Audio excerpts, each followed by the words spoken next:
місцями дороги є, а місцями немає, так як і по всій Україні, мені здається. Ну, з того, що я бачу. Да?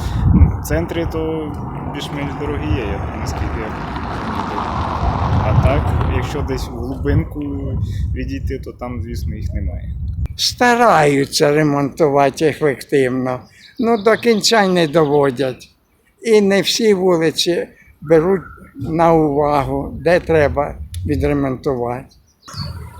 На мою думку, вони взагалі не ремонтуються. Десь якось, але так що.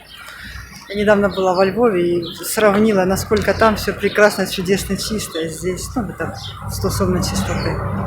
Як взяти такі острівці по місту? Частина воно є зроблено, а частина навіть не починали. Яка кількість коштів на це? Ну, це вже в компетенції, звичайно, нашого міських управлінців. На Можайського вулиця, там як розпочали ремонт, так і залишили там біля словацьких будинків, так і не продовжують. Дуже гарно почали, і вже рік нічого не робиться. Щось сказати чи досить виразу обличчя? Можете щось сказати?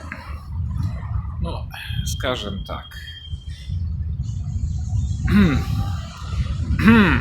Я все сказав. Ну, сам факт ремонту це дуже добре, але хотілося б, щоб ремонти робили якісніше. А в чому це проявляється?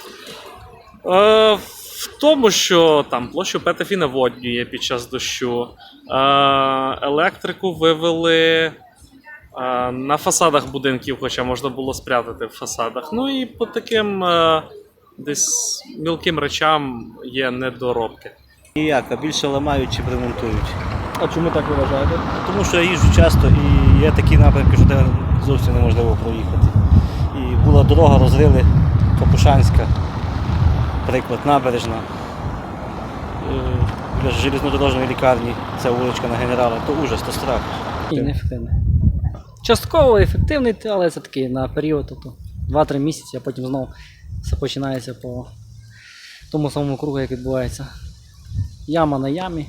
Зробили, залатали, потім знову все повертається. І так, рік за роком. Вони то ремонтують, ходить місяць, 2 часу, 3, і заново треба ремонтувати. А де гроші? Не знаю. А не проводяться взагалі? Начебто, так. Ну, я не замічаю. Дороги в поганому стані, так що... Не ремонтують, практично не ремонтують. А чому ви так вважаєте? Та тому що розвалені дороги. Куди не підеш, то там розвалені. 2 центральні зробили і все. 3 центральні, пардон.